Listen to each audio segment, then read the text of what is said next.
नमस्कार दोस्तों, क्या आप पुनर्जन्म में विश्वास रखते हैं? क्या आपने कोई ऐसी घटना अपने आसपास देखी है? सोचिए कैसा लगेगा अगर आपको अपने पुराने जन्म के भाई बहन, माता पिता, पत्नी, बच्चे सब याद हों। क्या करेंगे आप? जी हाँ, 1930 की ऐसी ही एक घटना जो थी दिल्ली की घटना, और जिसमें महात्मा गांधी खुद सामने आए ये जानने के लिए कि आखिर क्या है सच। लेकिन आपको सच जानना है तो हमारी ये वीडियो पूरी देखिए।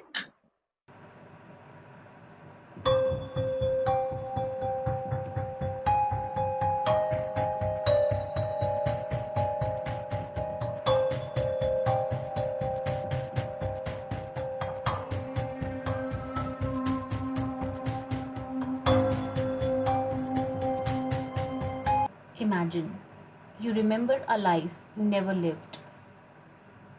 Do you believe in life after death? What if the proof has been among us for decades?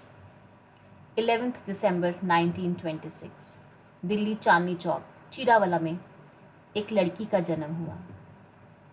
उस लड़की का नाम रखा गया शांति देवी माथुर।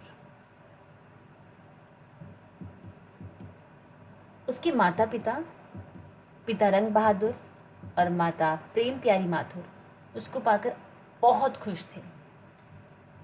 शांति देवी 4 साल की उम्र तक ना तो बोल पाती थी और ना ही बच्चों की तरह बड़बड़ाती थी। पर क्यों ऐसा किया ये हम जानेंगे वीडियो के लास्ट में। पर जब उसने बोलना शुरू किया वह अलग बोली में बोली, जो कि दिल्ली की भाषा ही नहीं थी या उसके परिवार में बोली ही नहीं जाती थी। सबने कहा ये लड़की आपके परिवार से थोड़ी अलग है। और जब उसने बोलना शुरू किया तो उसने ऐसी बातें कही जिसको सुनकर उसके माँ बाप दंग रह गए। उसने कहा कि ये मेरा असली घर नहीं है, ये मेरा परिवार नहीं है। उसने बताया कि चांदी के बर्तनों की सफाई का काम, मथुरा एक शहर है, कृष्ण जी की एक तस्वीर जिसे वह वापस पाना चाहती है। और उसने यह भी बताया कि उसका एक पति भी है। एक बार जब उनकी माँ उनके लिए कुछ कपड़े लेकर आई तो उन्होंने कहा इसका कपड़ा अच्छा नहीं है। क्यों? क्योंकि उन्होंने बताया कि मुझे कपड़ों का बहुत ज्ञान है, क्योंकि मेरे पति का कपड़ों का ही कारोबार है। यह सारी बातें सुनकर उसकी माता के होश उड़ गए। उन्हें ये समझ नहीं आ रहा था कि ये कैसी बातें कर रही है, ये ऐसा क्यों कह रही है। वो हक्के बक्के रह गए, पर उनके पास कोई जवाब नहीं था। इसलिए वो अपनी बेटी को लेकर डॉक्टर के पास गए। जब वो डॉक्टर के पास गए तो उसने उस डॉक्टर को ऐसी ऐसी बातें बताई जिसे सुनकर डॉक्टर भी हैरान हो गया। उसने उसको ये तक बताया कि उसका सी सेक्शन हो चुका है और वो एक बच्चे को जन्म दे चुकी है। इसके बाद डॉक्टर बहुत हैरान हो गया कि सी सेक्शन की सारी प्रक्रिया इतनी सटीक बताई कैसे। शांति देवी बार बार कहने पर भी जब उसके माता पिता उसको मथुरा नहीं लेकर गए, एक दिन अपना बस्ता पैक करती है और मथुरा के लिए निकल पड़ती है। पर उनके जो पड़ोसी थे, उनके पड़ोसी उन्हें जाने से रोकते हैं। कहते हैं नहीं, अभी रुक जाओ, मैं तुम्हें बाद में लेकर चलूँगा। उनके पड़ोसी जो कि एक वकील भी थे जिनका नाम था ताराचंद माथुर, पड़ोसी भी थे, वकील भी थे और उसके बहुत करीब भी थे। लेकिन वो उसकी बातें सुनकर दंग तो ज़रूर रह गए, बट उन्हें लगा कुछ ना कुछ बात तो है ज़रूर। खैर, वक्त बीतता गया और 6 साढ़े 6 साल की जब शांति देवी हुई तो उन्होंने एक स्कूल में एडमिशन लिया, रामजस स्कूल। सब पढ़ाई अच्छी चल रही थी, सब कुछ बहुत अच्छे से करती थी।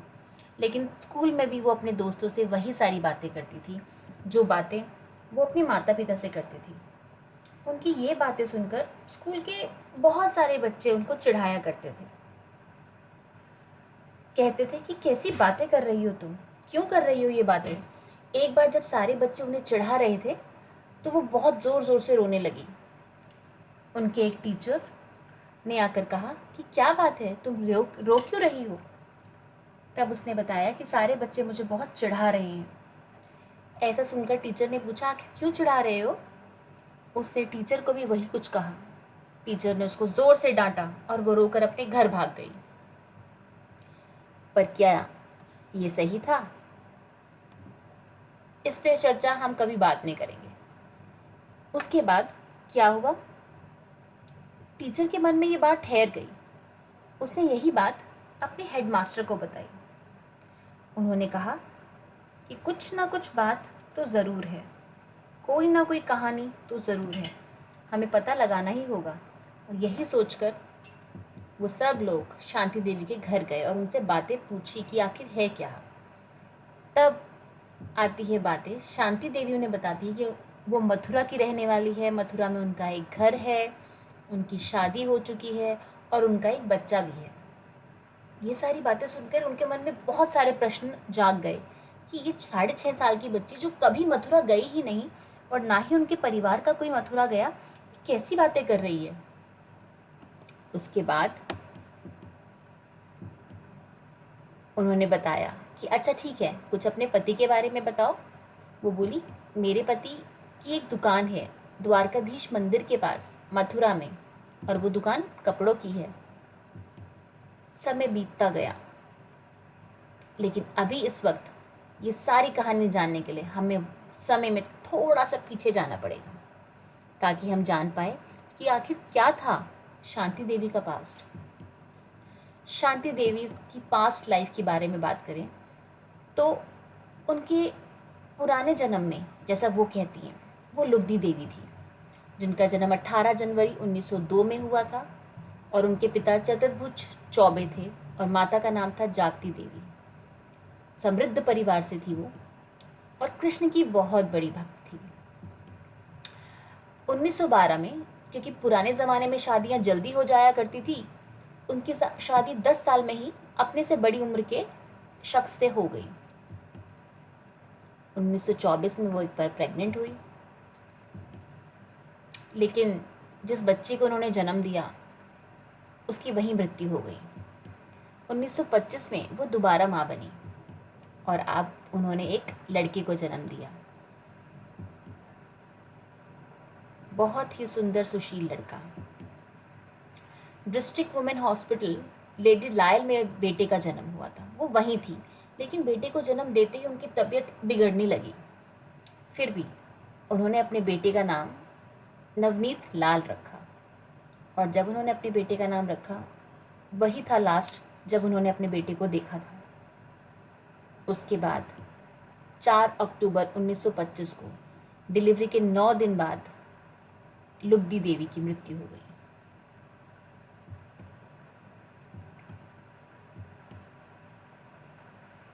जी हाँ, Lubdhi Devi passed away at that point of time. लेकिन यहाँ एक नई सुबह हुई। 1 साल 2 महीने और 7 दिन बाद तकरीबन 180 किलोमीटर दूर मथुरा से दिल्ली में शांति देवी का जन्म हुआ 11 दिसंबर 1926। कोई शायद यकीन नहीं करेगा, पर ये सारी घटना सच है।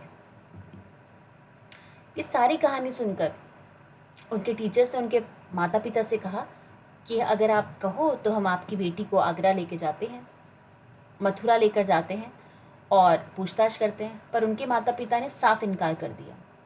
ये सुनकर टीचर्स वापस चले गए, पर उनके दिमाग में एक आइडिया आया। हेडमास्टर जी ने एक खत लिखा उनके पति के नाम, जो भी उन्होंने अपने पति की इन्फॉर्मेशन दी थी उसके नाम। जब हेडमास्टर ने खत लिखा, ये सोचकर कि जो भी पता बताया है अपने पति के बारे में, जो भी बताया है, अगर वो सब सच होगा तो जवाब आ जाएगा, और अगर नहीं होगा तो पता चल जाएगा कि लुब्धि देवी बातें बना रही है। लेकिन हुआ क्या? जी हाँ, जवाब आया। लुब्धि देवी के पति, जिनका नाम केदारनाथ चौबे था, उनका जवाब आया और उन्होंने ये पुष्टिकरण करा कि जो भी लुब्धि देवी जो इस जन्म में शांति देवी के रूप में है कह रही हैं, वो बिल्कुल सत्य है। लेकिन केदारनाथ चौबे जो उनके पूर्व पति थे, उनको चैन नहीं आया। उन्होंने अपने चचेरे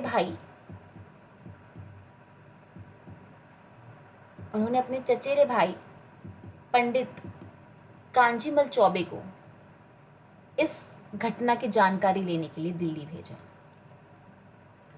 इतने में ये बात आग की तरह फैल गई थी। सारी जगह में ये बात ही बात फैल रही थी कि कोई ऐसी लड़की है जिसने दोबारा जन्म लिया है। जब पंडित कांजीमल चौबे उनसे मिलने आए और उनसे प्रश्न किए तो सभी प्रश्नों के शांति देवी ने बिल्कुल सही उत्तर दिए। और हाँ, उन्होंने उनको कुछ ऐसी बातें भी बताई, जैसे कि उन्होंने पंडित कांजीमल को कहा कि आप भी मुझसे प्रेम करते थे, हालांकि मैं आपके बड़े भाई की पत्नी थी, पर फिर भी आप मुझसे प्रेम करते थे। यही सुनकर पंडित कांजीमल ने उनको चुप होने को कहा और वहाँ से चले गए। लेकिन केदारनाथ चौबे से रहा नहीं गया। कुछ समय पश्चात ही वो वापस आए अपनी पत्नी, क्योंकि उन्होंने तीसरी शादी कर ली थी, और अपने बेटे नवनीत के साथ। वो लुगदी देवी से मिले, बात करी और सारे इसके सारे जवाब जो भी उन्होंने मांगे थे सबके सब मिले। उसने उनसे पूछा कि क्या आपने 150 रुपये जो मैंने कहा था आपको कान्हा जी को चढ़ाने के लिए चढ़ा दिए हैं? तो वो बोले नहीं नहीं, मैं भूल गया। अच्छा, क्या आपने दूसरा वादा निभाया है कि आप मेरे जाने के बाद दूसरी शादी नहीं करेंगे? तो केदारनाथ चौबे ने दुखी होकर कहा, नहीं, मैं तुमसे वो वादा नहीं निभा पाया। शांति देवी कुछ पल के लिए तो उदास हुई, पर उन्होंने फिर अपने मन को समझा लिया। ये सारी बातें इतनी अटपटी हो रही थी कि किसी को समझ ही नहीं आ रहा था कि क्या है और क्या नहीं है। कुछ भी बात समझ में नहीं आ रही थी।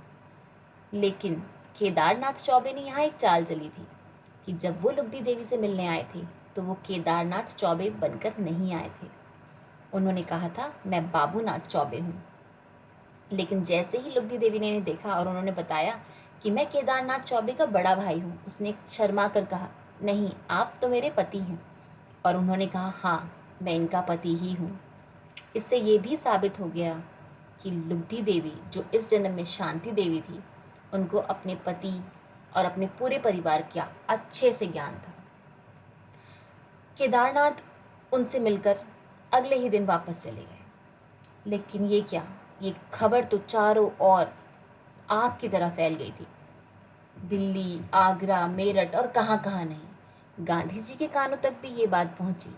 और हाँ, यही इसको और भी खास बनाता है। जब गांधी जी को ये पता चला कि एक लड़की है जिसका पुनर्जन्म हुआ है, तो उनको इसमें बहुत दिलचस्पी हुई और उन्होंने इस बात के जड़ तक जाने का प्रयास किया। तो इसलिए उन्होंने 2 लोगों को शांति देवी के घर भेजा और उनसे कहा कि उस लड़की को लेकर जाओ और इस बात की जड़ तक जाकर पता लगाओ कि सच क्या है। परंतु शांति देवी के माता पिता ने बिल्कुल मना कर दिया।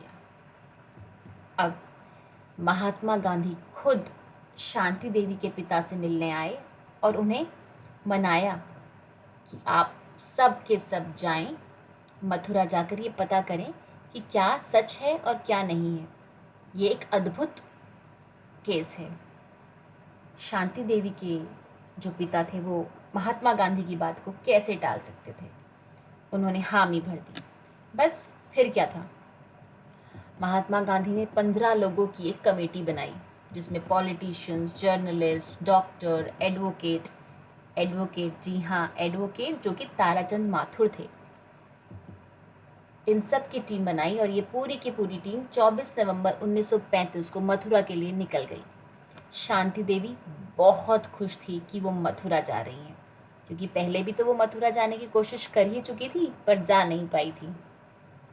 इस पूरी की पूरी टीम को लेकर जब मथुरा स्टेशन पर पहुंचे तो वहां एक अधेड़ उम्र के बुजुर्ग थे। शांति देवी ने दौड़ कर जाकर उनके पैर छू लिए। वो हक्के बक्के रह गए कि ये मेरे पैर क्यों छू रही है। उसने कहा कि अरे, आप तो मेरे ससुर हैं।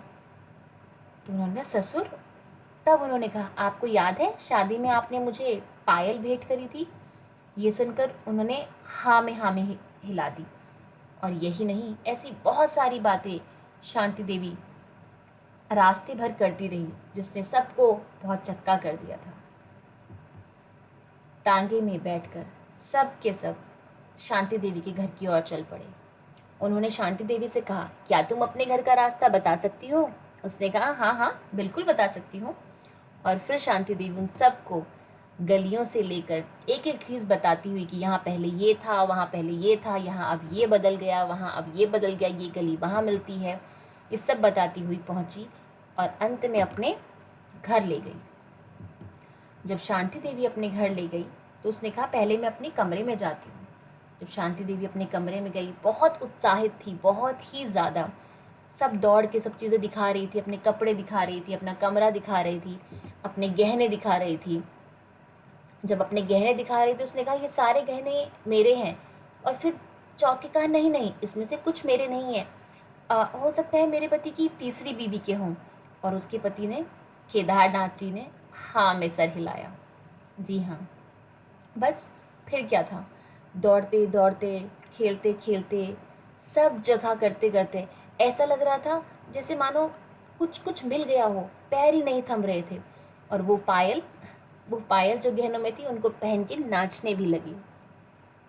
उसके बाद क्या था, उसने अपने पति से पूछा, अच्छा वो जो मेरा तुलसी का पौधा था वो कहाँ है? तो उन्होंने कहा, वो तुलसी का पौधा तो तुम्हारे जेठ जी जिन्हें तुमने संभालने के लिए दिया था वो अपने साथ ले गए हैं और वो काफ़ी बड़ा भी हो गया था। अचानक उसे कुछ याद आया और वो दौड़कर अपने कमरे में गई और देखा कुछ ढूंढ रही है। सबने पूछा, क्या ढूंढ रही हो, क्या ढूंढ रही हो? कुछ बोली नहीं। फिर बोली, अरे यहाँ तो मेरे पैसे थे जो मैंने तुम्हें कहा था, 150 रुपये, याद है, कहा था कृष्ण भगवान को चढ़ाने के लिए। क्या तुमने मेरे पैसे नहीं चढ़ाए? तुम तो कह रहे थे भूल गए। तब केदारनाथ ने कहा, नहीं, मुझसे वो पैसे खर्च हो गए। तो शांति देवी बहुत बहुत गुस्सा हो गई, लेकिन थोड़ी देर में नॉर्मल भी हो गई।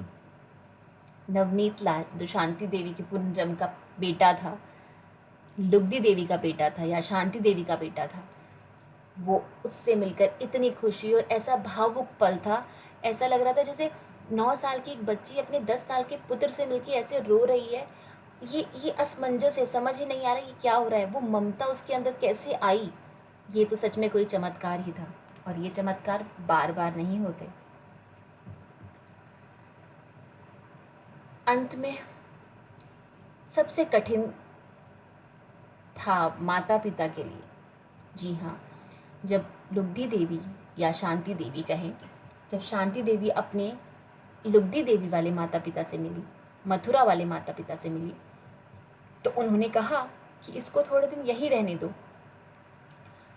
पर शांति देवी के माता पिता ने कहा, नहीं नहीं, इसको यहाँ नहीं रहने देंगे। तो जो टीम आई थी कमेटी की, उन्होंने कहा, ठीक है, अब इसका फैसला तो शांति देवी ही करेगी। और शांति देवी ने एक बहुत ही सही फैसला लिया, और वो फैसला था कि भले ही पुनर्जन्म में मैं आप लोगों की पुत्री थी, पर इस जन्म में इन लोगों का अधिकार मुझ पे ज़्यादा है, तो इसलिए मैं अपने माता पिता के साथ दिल्ली जाऊंगी। जी हाँ, ये थी वो अद्भुत कहानी जिसे बहुत सारे न्यूज़पेपर्स ने, बहुत सारे इंटरनेशनल चैनल्स ने भी कवर किया। Girl Marvel reincarnation claims a sound all India. 8-year-old girl recalls past life. Husband identified. Delhi sensation. Rebirth Shanti Devi की कहानी। ऐसी बहुत सारी मैगजीन्स, न्यूज़पेपर और इंटरनेशनल न्यूज़पेपर ने कवर किया। और ये भी बोला गया कि गांधी जी ने जिसकी जांच कराई, ये भी इसके साथ एक जुड़ने का बहुत बड़ा कारण था। ये एक सेंसेशनल न्यूज़ थी जो कि अक्सर नहीं होती। ये उनकी फैमिली फोटोग्राफ जो कि हमारे को मिली है। सो ये एक ऐसी अद्भुत कहानी थी जिसके लिए मानो बहुत बहुत बहुत अचंभे वाली बात थी, जो हम सब चाहते हैं कि शायद हमें पता हो या शायद ना पता हो। मुझे लगता है कि शायद पता ना होना ही बेहतर है, क्योंकि शांति देवी की कहानी थी तो अद्भुत, लेकिन ईश्वर ही जानता है कि वो किस पल से गुजरी थी। शांति देवी ने कभी भी विवाह नहीं किया। उन्होंने कहा, केदारनाथ ही मेरे पति हैं। और जब केदारनाथ की मृत्यु भी हो गई, उसके पश्चात भी उन्होंने उनकी विधवा बनकर ही पूरा का पूरा जीवन व्यतीत किया। ये थी शांति देवी, और ये थी आज की हमारी ये सेंसेशनल कवरेज। तो ये थी आज की पूरी वीडियो। जिसने आपको बहुत चौंका दिया। और अगर आप ऐसी ही चौंकाने वाली मिस्टीरियस रहस्यमयी बातों को और जानना चाहते हैं तो हमारे चैनल को सब्सक्राइब कीजिए, शेयर कीजिए and please press the bell icon. जय श्री कृष्ण।